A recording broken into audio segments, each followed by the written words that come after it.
নমস্কার। আমাদের আজকের বিষয় আগামী 2025 18th মে রাহুকেতুর গোচর, রাহুকেতুর সঞ্চার এবং তার ফলে মকর রাশি মকর লগ্নের জাতক জাতিকারা কিভাবে প্রভাবিত হবেন। মকর রাশি মকর লগ্ন সাইন ক্যাপ্রিকর্ন। মকর রাশি মকর লগ্ন আমাদের ন্যাচারাল জোডিয়াকের 10th হাউস এবং গত 1.5 বছর রাহু তাদের 3rd হাউসে ছিল, অবস্থান করেছিল এবং কেতু তাদের 9th হাউসে অবস্থান করেছিল। আগামী 2025 এর 18th মে যে গোচর সংঘটিত হবে তাতে রাহু তাদের তৃতীয় থেকে দ্বিতীয় গোচর করবে এবং কেতু তাদের নবম থেকে অষ্টমে গোচর করবে, অর্থাৎ 3rd এবং 9th এর অ্যাক্সিস অতিক্রম করে 2nd এবং 8th এর অ্যাক্সিসে রাহু এবং কেতু গোচর করতে চলেছে পরবর্তী 18 মাস বা 1.5 বছরের জন্য। নিঃসন্দেহে কিছুটা ক্রিটিক্যাল এই গোচর, কিছুটা কঠিন, কিছুটা ডিফিকাল্ট মকর রাশি মকর লগ্নের জন্য। যাদের চন্দ্র রাশি বা মুন সাইন মকর এবং যাদের লগ্ন বা অ্যাসেন্ডেন্ট মকর তাদের জন্য কিন্তু এই রাহুকেতুর গোচর অত্যন্ত মিনিংফুল, তাৎপর্যপূর্ণ হতে চলেছে।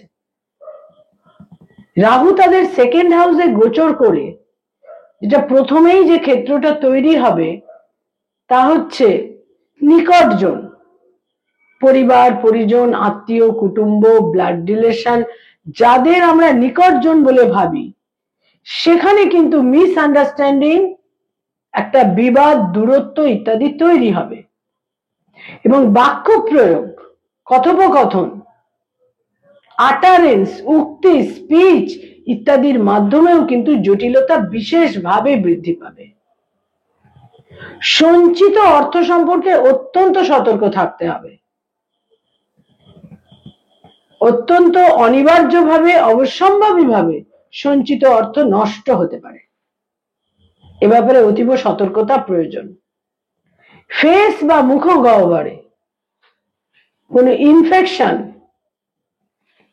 বা কোনো দাঁতের সমস্যা, এই ধরনের ন্যাগিং প্রবলেম, ফিজিক্যাল পেন তাদের সহ্য করার সম্ভাবনা কিন্তু তৈরি হচ্ছে।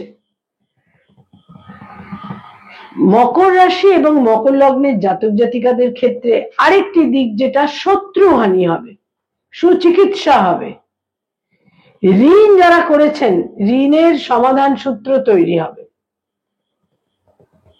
মকর রাশি মকর লগ্নের জাতক জাতিকাদের বিভিন্নভাবে কর্মজীবনে, কর্মক্ষেত্রে একটা জটিলতার ক্ষেত্র তৈরি হতে পারে। এমন কোন জায়গায় তাকে ট্রান্সফার করা হলো যেটা তার কাম্য নয়, এই রকম ধরনের বিড়ম্বনায় তারা পড়তে পারেন। এছাড়া আরেকটি দিক যেটা, সেটা হচ্ছে কর্মস্থলে বা কলিগদের সঙ্গে সম্পর্কে একটা অকাম্য, অবাঞ্ছিত পরিস্থিতি তৈরি হতে পারে। তাদের যে অ্যাপ্রিসিয়েশনটা ছিল সেখানে সম্পূর্ণ উল্টো একটা পরিস্থিতি তৈরি হয়ে যেতে পারে, বিবাদ, বিসংবাদ ইত্যাদি। আইনি সমস্যা থেকে বিশেষ সতর্ক থাকতে হবে। অষ্টমের কেতু কোনো দীর্ঘমেয়াদী রোগ দিতে পারে, দীর্ঘমেয়াদী লিটিগেশন দিতে পারে, গোলযোগ তৈরি করে দিতে পারে এবং 8th হাউসের কেতু তাদের স্পিরিচুয়ালিটির প্রতি আরো আকৃষ্ট করতে পারে। দুরারোগ্য ব্যাধি সম্পর্কে বিশেষ সতর্ক থাকতে হবে। এই সময়কালে কোনো দুরারোগ্য ব্যাধির সূত্রপাতও কিন্তু তৈরি হতে পারে। ইনহেরিটেন্স সংক্রান্ত কোনো সমস্যা, প্রবলেম, উত্তরাধিকার সূত্রে প্রাপ্ত সম্পত্তি নিয়ে কোনো সমস্যা ইত্যাদিও কিন্তু তৈরি হতে পারে।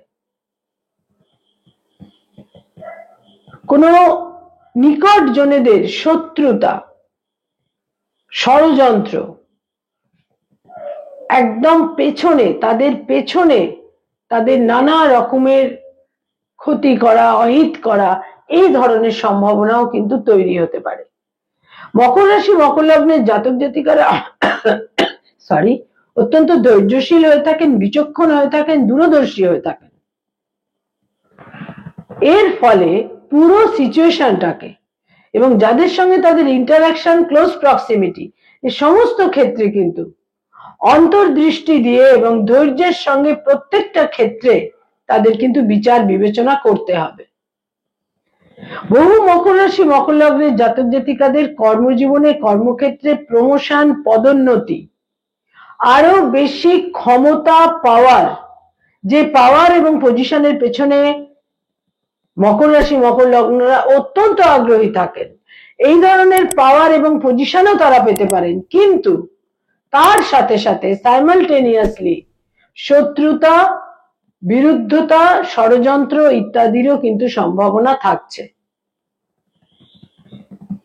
মকর রাশি এবং মকর লগ্নের জাতক জাতিকাদের ক্ষেত্রে আরো একটি বিশেষ দিক যেটা, তা হচ্ছে কাউকে কোনো বিশেষ নিজের লোক, কাছের লোক, তথাকথিত সো কল্ড বন্ধু বান্ধব ইত্যাদি, এই সমস্ত ক্ষেত্রে কোনো একটা হিউজ অ্যামাউন্ট তারা ধার বা লোন যদি দিয়ে থাকেন, সেখানে কিন্তু সেটা ফেরত পাওয়ার আর কোনো সম্ভাবনা থাকবে না।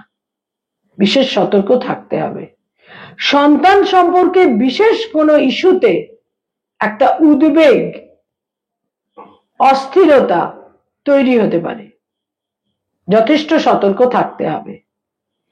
তাদের যারা মকর রাশির জাতক জাতিকা, তাদের শনির সাড়েসাতি কমপ্লিট হয়ে গেছে। শনি তাদের থার্ড হাউসে উপচয় স্থানে বিভিন্ন ভাবে ভাগ্যোন্নতি এবং বহু পরিস্থিতি থেকে তারা একটা জায়গায় মুক্তি পেয়েছেন, কিন্তু এই সেকেন্ড হাউসের রাহু এবং অষ্টমের কেতু, 8th হাউসের কেতু এবং সেকেন্ডের রাহু কিন্তু তাদের নিকটজন, ক্লোজ রিলেশন, ব্লাড রিলেশন, বন্ধু বান্ধব, সো কল নিজের লোকেদের থেকে মনোকষ্ট, দূরত্ব, বিড়ম্বনা, বাদ বিবাদ, আইনি সমস্যা ইত্যাদি কিন্তু তৈরি করে দিতে পারে। প্রচুর ভ্রমণেরও সম্ভাবনা থাকছে এবং দূরযাত্রা, বিদেশ যাত্রা, বিদেশে ভ্রমণ ইত্যাদির সম্ভাবনাও কিন্তু থাকছে।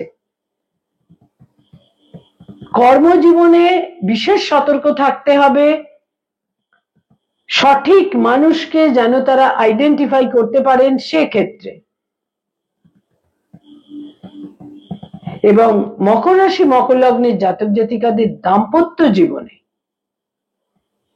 বিবাহিত জীবনে একটা স্বামী বা স্ত্রীর সাপোর্ট বা সহযোগিতা এই সময়কালে তারা অতি অবশ্যই পাবেন, কিন্তু হাজবেন্ড বা ওয়াইফের হেলথের কোন রকম আকস্মিক ক্রাইসিসও কিন্তু তৈরি হতে পারে।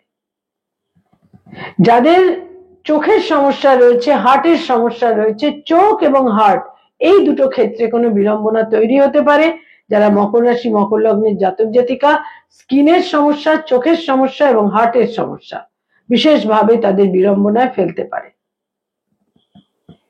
সর্বক্ষেত্রে বিশেষ বিচক্ষণতার সঙ্গে সিদ্ধান্ত নিতে হবে এবং কোনো মতেই অতিরিক্ত আত্মবিশ্বাসী না হওয়া এবং সর্বক্ষেত্রে ধৈর্য এবং অন্তর্দৃষ্টি দিয়ে প্রত্যেকটা সিচুয়েশনকে অ্যাসেস করতে হবে। তাদের জন্য সর্বাধিক তাদের প্রতিকারের মতো যে রত্নটি কাজ করে, সবচেয়ে ফেভারিট যে জেমস্টোন, তা হচ্ছে ব্লু সাফায়ার বা ইন্দ্রনীলা। এই রত্নটিকে তারা ব্যবহার করতে পারেন, ধারণ করতে পারেন, ডায়মন্ডও তারা ধারণ করতে পারেন। এই দুটি রত্ন কিন্তু তাদের সার্বিক ক্ষেত্রে শুভ ফল দেবে। নমস্কার।